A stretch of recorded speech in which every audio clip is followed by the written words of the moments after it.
ஆ வணக்கம் குழந்தைகளே, நல்லா இருக்கீங்களா? ஆரம்பிக்கலாமா? அதிகாரம் 3, வாழ்ந்தாரியல். குறள் எண் 27, 28 இன்னைக்கு பார்த்துடலாம். 27, 28 ரெண்டு குறளும்.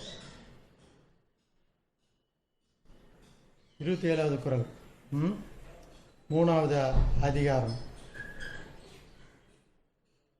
சுவை ஒளி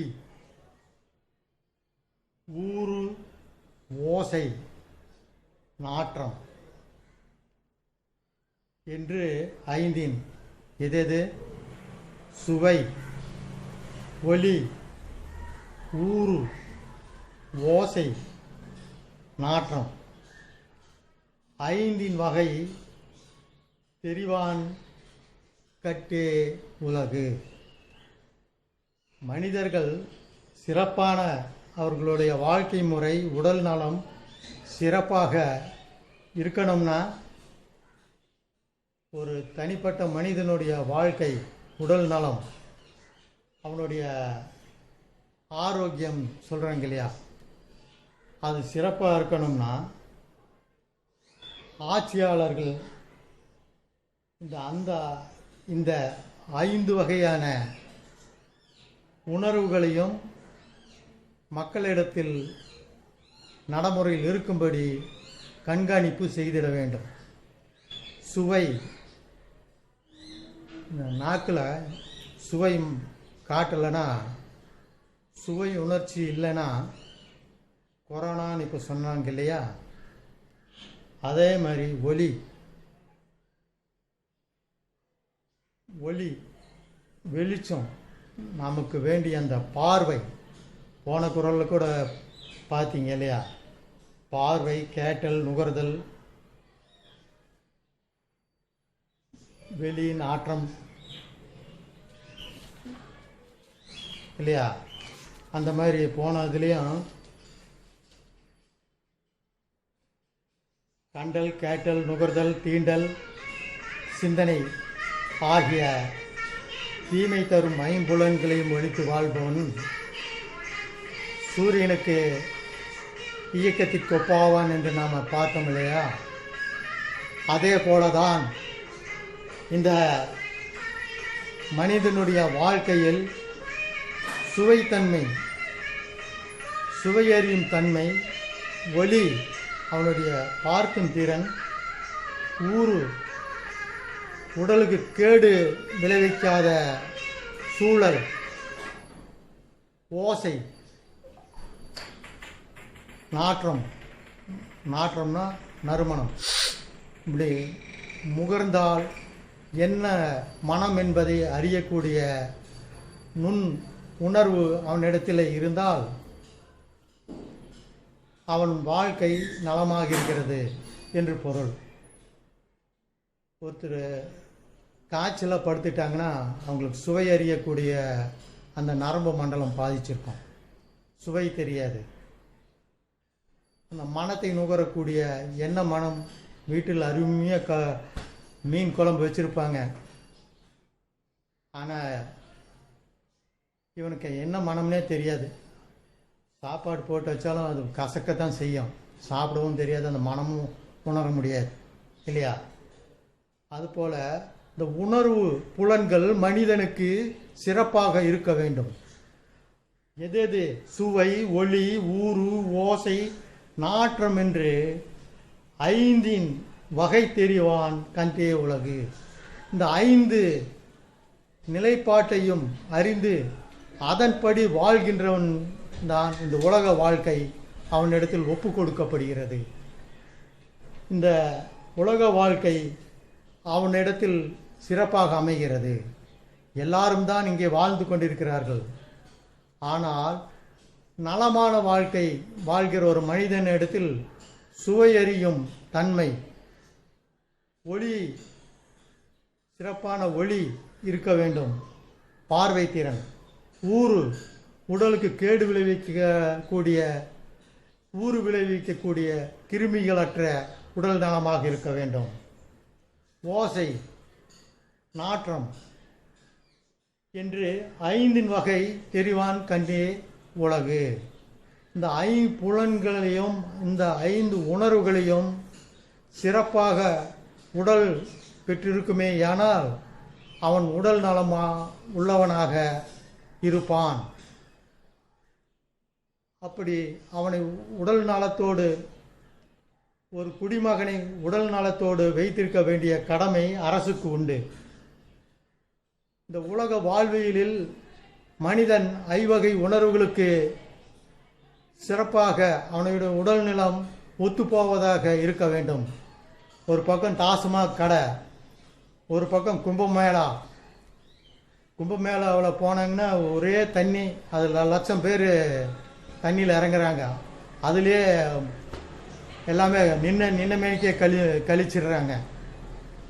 அதே தண்ணியை எடுத்து குடிக்கவும் செய்கிறாங்க. வெளியே வந்து என்ன ஆகும்? அதிலே அசுத்தங்கள் கலக்கப்பட்ட அந்த தண்ணீரில் குளிப்பதால் இவனுக்கு பரலோகம், அதாவது சொர்க்கம் கிடைக்கும் என்ற ஒரு மூட நம்பிக்கையை மதவாதிகள் பரப்பியிருக்கிறார்கள். இதை இந்த அரசாங்கம் தடுத்திருக்க வேண்டுமா இல்லையா? மோடி அரசாங்கம் என்ன செய்தது? இந்த கொரோனா காலத்திலும் கும்பமேளாவை திறந்துவிட்டு அங்கே மக்களை நீராட வைத்தார்கள். ஒரு குளம், அதில் பல லட்சக்கணக்கான மக்கள் இறங்குகிறார்கள் நெரிசலில். அந்த நீரை விட்டு வெளியேறி வர வேண்டும் என்றாலும் அந்த நெரிசலிலிருந்து வெளியேற 3-4 மணி நேரம் ஆகும். 3-4 மணி நேரத்தில் அவன் சளியை, வாய் கழிவை அதுக்குள்ளேயே தான் துப்புவான், எச்சிலை துப்புவான். உன்னுடைய இயற்கையான கழிவுகள் நின்ற மேனிக்கே போகும். அதே தண்ணீரை எடுத்து அவன் குடித்தால் என்னாகும்? கொரோனாவோட கொடிய நோய் வரும். இப்படிப்பட்ட உடல் நலத்தை பாதிக்கக்கூடிய செயல்களை அரசாங்கம் கட்டுப்படுத்தியிருக்க வேண்டுமா வேண்டாமா? அதை செய்திருக்கணுமா இல்லையா? சொல்லுங்க.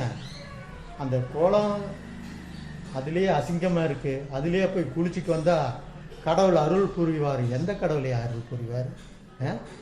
அந்த கடவுளுக்கு அறிவில்லையா? அசிங்கம் சேத்துல போய் நின்று நமக்கு என்ன? நாற்று அந்த ஆக்சிஜன் உள்ளே போகாது, கார்பன் டை ஆக்சைடு போய் நம்ம நுரையீரல் அடைச்சி உடனே சாவு கொண்டு வந்துடாது இல்லையா? சொல்லுங்கள். அப்படிப்பட்ட நிலைமையை ஏற்படாமல் காக்க வேண்டியது ஆட்சியாளரின் கடமை. ஆனால் மோடி அரசாங்கம் என்ன செய்தது? கும்பமேளாவை திறக்க விட்டது. இங்கே டெட் பாடி எனப்படும் எடப்பாடி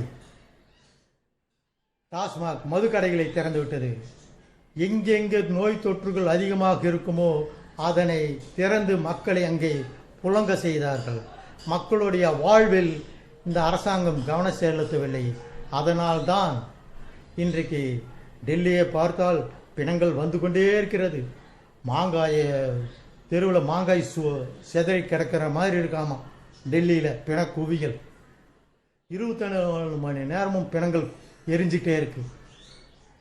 மக்களுடைய உடல் நலத்தை காக்க வேண்டிய இந்த அரசாங்கம் அவர்களுடைய உடல் நலத்தை கெடுத்து அவர்களை உயிர் பலி ஆக்குகின்ற வகையிலே நிர்வாகத்தை நடத்தியிருக்கிறது என்றால் இந்த நாடா? சொல்லுங்க குழந்தைகளே. இப்படிப்பட்ட அவல நிலை இருக்கக்கூடாது என்பதற்காக தான் வள்ளுவன் சொல்லியிருக்கிறார், ஒரு மனிதனுடைய வாழ்க்கை சிறப்பாக இருக்கிறது என்றால் எதை கொண்டு நாம் அறியலாம்? அவனிடத்தில் சுவை அறியக்கூடிய தன்மை இருக்க வேண்டும்.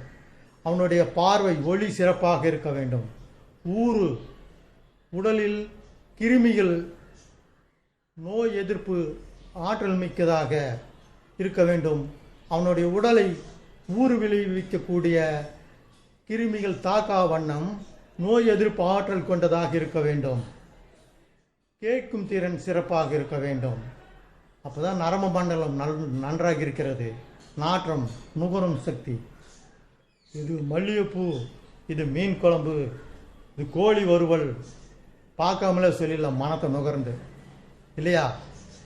அந்த நுகரும் தன்மை நரம்பு மண்டலத்தில் சிறப்பாக இருக்குமேயானால் அவனுடைய வாழ்க்கை சிறப்பாக இருக்கிறது என பொருள். இப்படி சிறப்பான வாழ்க்கை வாழ்கிறவன் இடத்திலே தான் உலகம் அவனுடைய நன்மை தீமைகளை நன்கறிந்து வழி நடத்துபவன் எவனோ அவனே இந்த உலகம் செவிமடுக்கும்ன்றான். ஒருவன் சிறப்பான ஆரோக்கியமான வாழ்க்கை நெறியை கொண்டிருந்தால்தான் அவன் வழியே பிற மக்களும் செல்வார்கள். இந்த கும்பமேளாவில் போய் நோய் நொடியை பரப்பி அது பாருங்கள் எந்த அளவுக்கு அப்படியே பரப்பி விட்ட மாதிரி தூவி விட்ட மாதிரி இந்தியா முழுக்க பரவிடுச்சு. கும்பமேளாவில் போய் குளிச்சு அங்கிருந்து பரவன கொரோனா இந்தியா முழுக்க இந்திய மக்கள் எல்லாரையும் பாதிப்புக்குள்ளாக்கியிருக்கு. இப்படிப்பட்ட நிர்வாகத்தை நடத்துகிறவன் பின்னால் உலகம் செல்லுமா? செல்லாது. இந்த சுவை ஒளி ஒவ்வொரு ஓசை நாற்றம் என்று மக்களுடைய உணர்வுகளை, நுகர்தல் உணர்வுகளை, புரிதல் உணர்வுகளை, கேட்கும் உணர்வுகளை சிறப்பாக அமைந்திருந்தால் அந்த மானிடர் வாழ்க்கை சிறப்பாக இருக்கும். அந்த அப்படி மானிடர் வாழ்க்கையை சிறப்பானதாக கொண்டு செல்பவன் பின்னாடி இந்த உலகம் நிற்கும். வகை தெரிவான் கட்டே உலகு. எந்த வகை? 5 வகை தெரிவான் கட்டே உலகு. இந்த 5 வகைகளும் தெரிந்து மக்களை வழி நடத்துகிறவன், மக்களை ஆரோக்கியமாக படுத்துகிறவன், அவன் பின்னால் இந்த உலகம் அணிவகுக்கும் என்று வள்ளுவர் சொல்லியிருக்கிறார். மோடிக்கு பின்னாடி அணிவகுக்குமா? எடப்பாடி பின்னாடி அணிவகுக்குமா? கும்பமேளாவை வேடிக்கை பார்க்க செய்தீங்கன்னா அடுத்த மாதம் கேதரிநாத்து இந்த மாதிரி வடநாட்டுலாம் கொண்டு போய் அங்கேயும் போய் குளிச்சுட்டு வாங்கடான்னு அனுமதிப்பே கொடுத்துட்டாங்க அந்த உத்தரகாண்ட் அரசாங்கம், பிஜேபி அரசாங்கம், மோடி அரசாங்கம். இப்படிப்பட்ட அவல நிலை ஆட்சி நடந்தால் மக்கள் ஆரோக்கியமாக இருப்பார்கள். எங்கப்பா சொல்ல. அதனால்தான் எவன் பின்னால் இந்த உலகம் திரளும் என்றால் சுவை ஒளி ஊறு ஓசை நாற்றம் என்று 5 வகை தெரிவான் கட்டிய உலகு. அவனை தான் இந்த உலகம் பின்பற்றும். ஆரோக்கியமான வாழ்க்கை கொடுக்க தெரிந்திருக்க வேண்டும். அப்படி தெரிந்திருந்தால் அவனை இந்த உலகம் பின்பற்றும். கையை தட்டுங்கள் கொரோனா ஓடும் என்று சொல்லுபவன் பின்னாடி மக்கள் திரள்வார்களா? விளக்கை ஏற்றுங்கள் என்று மூட நம்பிக்கை சொல்லுபவன் பின்னால் மக்கள் திரள்வார்களா? சொல்லுங்கள். கோ கொரோனா என்று கத்துவதால் கொரோனா ஓடிவிடுமா? மாட்டு மூத்திரத்தை குடியுங்கள் கொரோனா நன்றாகிவிடும் என்று சொல்லுபவன் பின்னால் உலகம் திரளுமா? அவனை உலகம் ஏற்றுக்கொள்ளுமா? ஏற்றுக்கொள்ளாது. இந்த மாட்டு மூத்திரம் குடிப்பதாலோ சாக்கடையில் நின்று கைத்தட்டுவதாலோ நோய் நொடிகள் தீராது. அவனை மக்கள் பின்தொடர மாட்டார்கள் என்பதற்காக தான், அதனை பிரதிபலிப்பதாக தான் முன்னதாகவே வள்ளுவன் எழுதியிருக்கிறான். சுவை ஒளி ஊறு ஓசை நாற்றம் என்று 5 வகை தெரிவான் கண்டே உலகு. ஆரோக்கியமான வாழ்க்கையை சித்தரித்து மக்களை வழி நடத்துபவன் எவனோ அவன் பின்னால் தான் இந்த உலகம் அணிவகுக்கும், அவனை தான் பின்பற்றும் என்று வள்ளுவர் சொல்றார். இங்கே கைத்தட்டுங்கடா, விளக்கேத்துங்கடா, எரிஞ்சிட்டு இருக்கிற மின் விளக்கை அணைச்சிட்டு இருட்டில் நின்று கைத்தட்டுங்கடானா அந்த கொரோனா எப்படி போகும்? அறிவியல் உண்மை இருக்கா? கும்பமேளாவில் மக்களை இறக்கி இன்னைக்கு பார், இந்தியா உலகமே ஒரு பரிதாபமான பொருளை பார்ப்பது போல் இந்தியாவை பார்க்கிறது. இதுக்கெல்லாம் யார் காரணம்? இந்த மோடி அல்லவா? மோடியை தானே வெளிநாட்டு பத்திரிகைகள் அனைத்துமே வசைப்பாடுகின்றன. நிர்வாகம் தெரியாத ஒரு மந்தி என்று, நிர்வாக திறனற்றவன், மக்களுடைய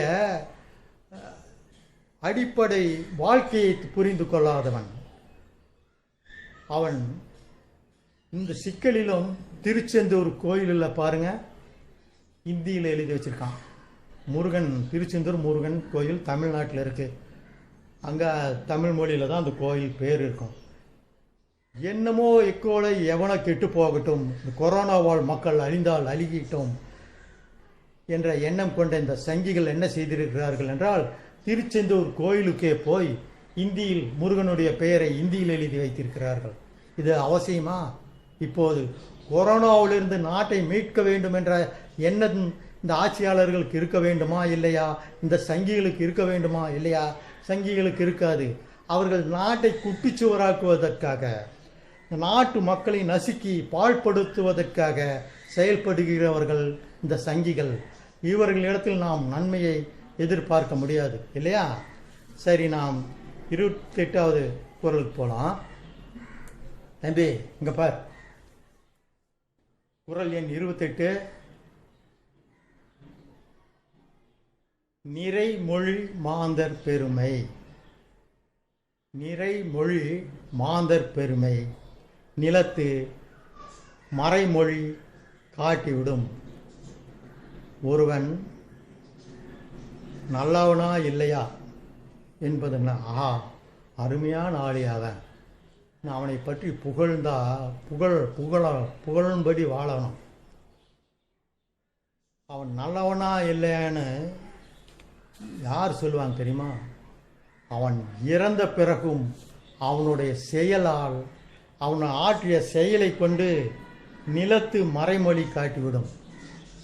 பெரியார் இருந்தார், தன்னுடைய வாழ்நாள் முழுக்க இந்த மக்களுக்காகவே பாடுபட்டார் இல்லையா?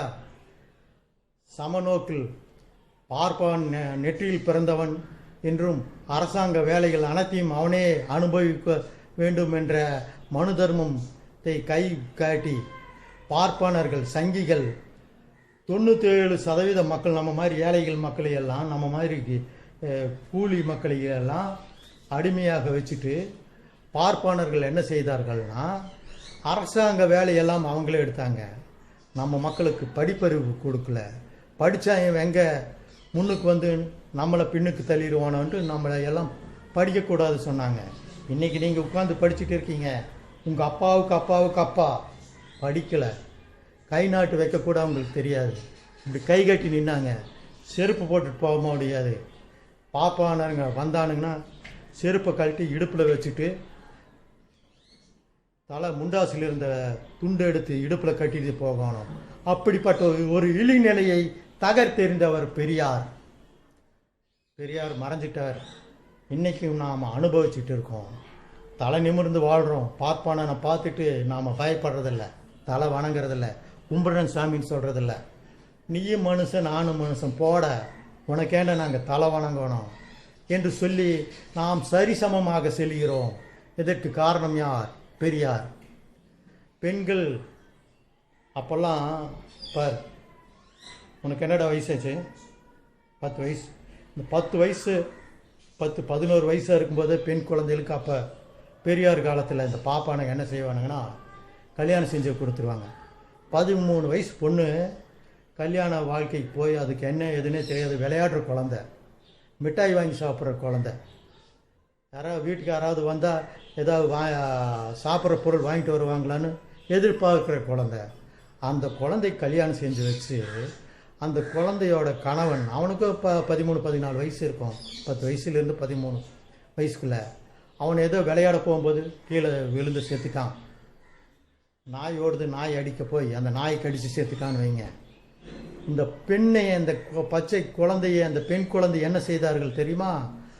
அவன் இறந்தவுடன், அந்த 13 வயது சிறுவன் இறந்தவுடன், ஏதோ ஒரு காரணத்தால் நாய்க்கடித்தே இறந்திருப்பதாக நாம் வைத்து கொண்டாலும், அந்த 13 வயது சிறுவனுக்கு மனமுடித்து கொடுத்தார்கள் அல்லவா? 10 வயது சின்ன பொண்ணை, சின்ன குழந்தைய, அவளையும் இந்த பையனை நெருப்பில் போடுவாங்க, வேக வைப்பாங்க. இந்த கொரோனாவுக்கு இப்போ பிணங்களை எரிச்சிட்டு இருக்காங்க இல்லையா, டெல்லி, ஊபி, குஜராத்துன்னு, அந்த மாதிரி செத்துட்டா அந்த 13 வயசு பையனை நெருப்பில் தூக்கி போட்டுருவாங்க. தூக்கி போடுவதும் இல்லாமல் பிணத்தை தானே, சடலத்தை தானே நெருப்பில் போடுகிறார்கள் என்பதல்ல கேள்வி. அங்கே உயிரோடு இருக்கும் அந்த பெண் குழந்தையையும், அவனுக்கு மனைவி என்று, அந்த மனைவி என்றாலே அந்த சின்ன குழந்தைக்கு என்ன அர்த்தம்னு தெரியாது, அந்த சின்ன பாப்பாவை தூக்கி உயிரோட, இந்த உன் புருஷன் செத்துட்டான், உன் கணவன் இறந்துட்டான், நீயும் அவங்க கூட சொர்க்கத்துக்கு போனி என்று துடிக்க துடிக்க அந்த குழந்தையை தூக்கி போடுவார்கள் பாவிகள், இந்த பார்ப்பானர்கள். மனு தர்மம் இதை தடுத்தவர் பெரியார். பாலிய விவாகம் என்ற சிறுவயது கல்யாணத்தை தடுத்தவர் பெரியார். பெரியார் இன்றைக்கு மறைந்து விட்டார். அவர் மறைந்த ஒரு அரை நூற்றாண்டை கடந்து கொண்டு இருக்கிறோம். ஆனாலும் இன்னைக்கு நாம் பேசுகிறோம். ஏனென்றால் இன்றைக்கு அந்த நிலை இல்லை. 13 வயது பெண்ணை கல்யாணம் செய்து வைத்து கொடுக்கக்கூடிய அவல நிலை இல்லை. யார் வேண்டுமானாலும் பள்ளிக்கூடத்துக்கு போகலாம். அன்றைக்கெல்லாம் பொம்பளை பிள்ளைக்கு படிக்க முடியாது. இன்றைக்கி பொம்பளை பிள்ளை ஏரோப்ளேன் நோட்டுது, கலெக்டர் உட்காந்துருக்கு, ஒரு ஆம்பளை போய் இப்போ கை கட்டி இன்றைக்கி மேடம் போக சொல்கிறான் இல்லையா? உங்கள் டீச்சர் என்னடா? பொம்பளை டீச்சர் தானே. பெண் ஆசிரியை இன்றைக்கு பாடம் நடத்தக்கூடிய ஒரு சூழல் இங்கே தமிழ்நாட்டிலே உருவாவதற்கு காரணம் பெரியார் நீதி கட்சி. பெரியார் இறந்து விட்டார். ஆனாலும் இன்னைக்கும் நாம் அவங்கள பேசிட்டு இருக்கோம்னா பெரியார் செய்த பணியா அப்படிப்பட்டது. நிறைமொழி மாந்தர் பெருமை. புகழப்படுகின்ற மனிதனுடைய பெருமை எப்படிப்பட்டதாக இருக்கும் என்றால் நிலத்து மறைமொழி காட்டிவிடும். நிலத்து மறைமொழி காட்டிவிடும். நிலத்து மரமொழி. இந்த நிலத்தில் வாழ்கின்ற மக்கள் சொல்லுவார்கள், ஐயா பெரியார்னு ஒரு தெரிந்தார் ஐயா, அவர் பாருங்கய்யா, இந்த மாதிரியெல்லாம் அடிமையாக நம்மளை வச்சுருந்தாங்க, அவர் தான் வந்து நமக்கு அந்த அடிமைத்தனத்திலிருந்து விடுதலை வாங்கி கொடுத்தாரு, நம்மளையெல்லாம் படிக்கக்கூடாது, நம்மளையெல்லாம் சூத்திரன்னு சொல்லி பார்ப்பானார்கள் வச்சுருந்தாங்க. ஆனால் பெரியார் வந்து தான் நம்மளையெல்லாம் படிக்க வச்சார். நம்ம படிக்கக்கூடாதுன்னு சொல்லியிருந்தாங்க. காமராஜர் ஆட்சி இருந்தது. காமராஜர்கிட்ட பெரியார் தான் சொன்னார், கல்வி சாலைகளை திறந்து விடுங்கள் என்று. ராஜாஜி கல்வி சாலைகள் எல்லாம் மூடினார், இந்த சூத்திரனுக்கெல்லாம் எதுக்கு படிப்புன்னு சொல்லி. ஆனால் பெரியாருடைய அறிவுறுத்தலால் காமராஜர் என்ன செய்தார்? ஒரு தெருவு ஒரு சில கிலோமீட்டர்கள் 3 கிலோமீட்டர் தொலைவுக்கு ஒரு பள்ளி என்ற வீதத்தில் பள்ளிக்கூடங்களை அதிகப்படுத்தினார். குழந்தைகள் அதிக தூரம் நடந்து செல்லக்கூடாது, வீட்டு அருகிலேயே பள்ளிக்கூடம் இருக்க வேண்டும் என்று பள்ளிக்கூடங்களை திறந்தார். ஆசிரியர்களை நியமனம் செய்தார். எல்லாருக்கும் கல்வி கற்கிறோம். இன்றைக்கி நாம் உங்கள் அப்பா அம்மா படிக்கலைனாலும் இன்றைக்கி நீங்கள் படிக்கிறதுக்கு யார் காரணம்? பெரியார், காமராஜர் போன்றவர்கள் தான். பெரியாருடைய அந்த அரும்பணி, படிப்பு வேண்டும். பார்ப்பனன் என்பதாலேயே அவன் சுகத்தை அனுபவித்து கொண்டு பிறரை அடிமையாக இந்த மண்ணில் மக்களை நடத்துவதா என்ற கேள்வி அவருள் எழுந்தது. அதன் விளைவுதான் பார்ப்பனனை கண்டால் அடி, பாம்பை கண்டால் அடிக்காதே, பார்ப்பனனை கண்டால் அடி என்று முழங்கினார். மக்களை வீறு கொண்டு செய்தார். பார்ப்பனர்களை கண்டு நடுங்கிய கூட்டம் இன்றைக்கு அவர்களுக்கு எதிரிலே சரிசமமாக கோட்டும் சூட்டும் போட்டுக்கொண்டு மேல் நாடுகளிலே நம்மவர்கள் மருத்துவர்களாக, பொறியாளர்களாக இன்னைக்கு பணிபுரிகிறார்கள்.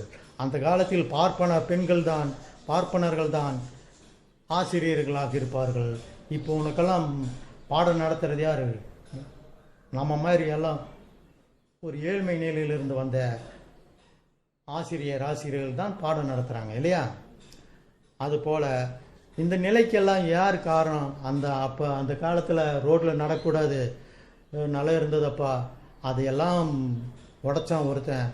அவன் யாருன்னா பெரியார். அந்த கிழவன் இல்லைன்னா இன்னைக்கு நாம் கைகட்டி நிற்போம் என்று யார் சொல்லுகிறார்கள்?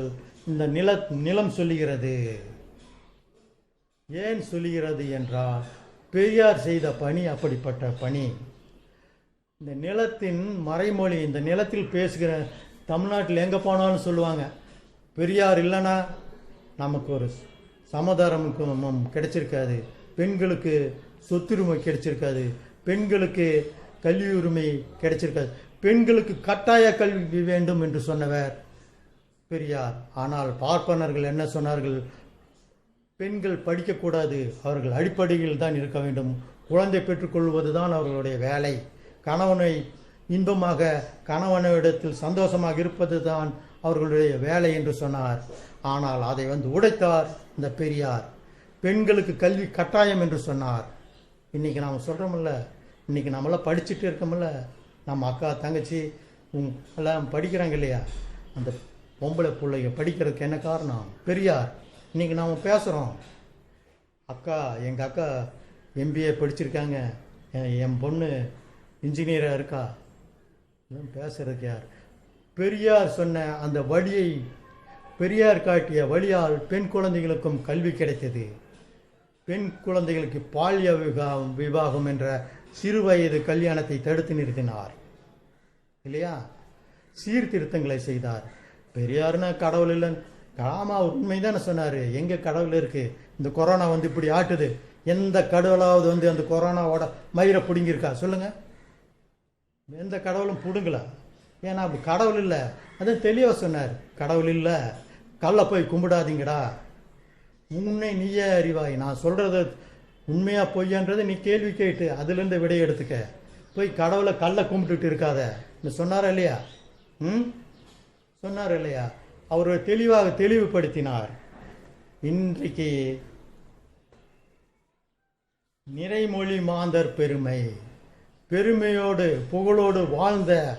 புகழோடு இந்த மண்ணில் வாழ்ந்து மறைந்ததாக சொல்லப்படுபவர்களின் பெருமையை எப்படி உணர முடியும் என்றால், இந்த நிலத்தின் மறைமொழி காட்டி கொடுத்துவிடும். இந்த நிலத்தில் வாழ்கின்ற மக்கள் சொல்லுவார்கள், பெரியார் என்று ஒருவர் இருந்தார், அவர் இன்னென்ன செயல்களை செய்தார், இன்னென்ன செயல்களின் மூலம் பெண்களின் அடிமைத்தனம் ஒழிந்தது, பெண்களுக்கு கல்வி உரிமை கிடைத்தது, பெண்களின் மறுமணம் செய்து கொள்ளலாம் என்று வற்புறுத்தியவர்கள். 13 வயசு குழந்தை கல்யாணம் செஞ்சு கொடுத்துருப்பான். அந்த பையன், சின்ன பையன், அவனை ஏதோ ஒரு விளையாட்டில் சேர்த்துருவான். உடனே தூக்கி விழி நெருப்பில் போடு. அந்த 13 வயசு பொண்ணையும் தூக்கி நெருப்பில் போட்டுருவாங்க. அதுவும் மீறி கொஞ்சம் ஒரு வயசாக இருந்ததுன்னா அந்த பொண்ணை, அவன் கணவன் இறந்துட்டாருன்னா அந்த பொண்ணுக்கு மொட்டையடித்து வெள்ளை சேலை கட்டி மூளையில் உட்கார வச்சுருவாங்க. வெளியே அனுப்ப மாட்டாங்க. அவளை பார்த்தாலே ஆபத்து. ஏண்டா டே, நீ உங்கள் அக்காவை பார்த்துட்டு பேசுகிற பிடிக்கிற ஏதாவது உனக்கு ஆபத்து வருதா சொல்லு? ஒரு பெண்ணை பார்த்தால் ஆபத்து, தீங்கு வரும், சகுனம், கெட்ட சகுனம் நேரிடும் என்று மூட நம்பிக்கை விதைத்திருந்தார்கள். அந்த விதையை வேரோடு பிடுங்கி வீசி சாம்பலாக்கி விட்டு அந்த இடத்தில் நல்ல விதையை விதைத்தார். எல்லாருக்கும் கல்வி, பெண்களுக்கு சம உரிமை, பெண்கள் கல்வி கற்க வேண்டும், பெண்கள் கட்டாய கல்வி, பெண்களுக்கு இந்த சிறுவயது கல்யாணம் ஆகாது, பெண்களே நீங்களும் ஆண்களுக்கு நிகர் என்ற ஒரு சீர்திருத்தத்தை கொண்டு வந்தார் இல்லையா பெரியார். அவரை பற்றி நாம் நிறைய சொல்லலாம். அப்படி சொல்லும்படியாக அவருடைய வாழ்க்கை இருந்தது. ஒருவருடைய வாழ்க்கை எப்படிப்பட்டது என்று அவரே சொல்ல வேண்டியதில்லை. அவர் இறந்து விட்டார். ஆனால் இன்றைக்கும் இந்த நிலம், இந்த பூமி, தமிழ் மண் சொல்லி கொண்டிருக்கிறது. பெரியார் என்று ஒருவர் இருந்தார். அவரால் தான் இங்கே நாம் சூத்திரர்கள் என்ற இழிநிலையிலிருந்து, பார்ப்பனர்களுக்கு அஞ்சி வாழ்கின்ற நிலையிலிருந்து, கல்வி கற்க கூடாது என்ற நிலையிலிருந்து இன்றைக்கு நாம் கல்வி கற்கிறோம். பார்ப்பனர்களுக்கு எதிராக உட்கார்ந்து வேலை செய்கிறோம். பார்ப்பனர்களை கண்டாலே எழுந்திருச்சு நின்று சாமி சாமி சாமி என்று கூளை கும்பிடு போட்டு அவனுடைய காலை தொட்டு வணங்கி கொண்டிருந்த அந்த காலம் போய் இன்றைக்கு நானும் உட்கார்ந்துருக்கேன். ஏன் எதிரில் பாப்பானும் வந்து உட்காந்துருக்கான். அவன் எதிரில் நான் உட்கார முடியுமா? முடியாது. நான் பாப்பானுக்கு எதிரில் நான் உட்கார்ந்து வேலை செய்கிறேன்னா அதுக்கு யார் காரணம்? பெரியார் இறந்து விட்டாலும் இன்றைக்கு நாம் பெரியாரை பேசுகிறோம். நிறைமொழி மாந்தர் பெருமை நிலத்து மறைமொழி காட்டிவிடும். இந்த மண்ணுக்கு காமிச்சிடும். இந்த மண்ணில் வாழக்கூடிய மக்கள் சொல்லி விடுவார்கள், இவர் இப்படி வாழ்ந்தார் என்று. சரி குழந்தைகளே, நேரமாகுது. நிறைமொழி மாந்தர் பெருமை நிலத்து மறைமொழி காட்டிவிடும். இந்த 28வது குறளையும் படிச்சுட்டு அதனுடைய பொருளையும் அடுத்த வகுப்பில் வந்து சொல்லணும். அடுத்த வகுப்பு அடுத்த குறள்.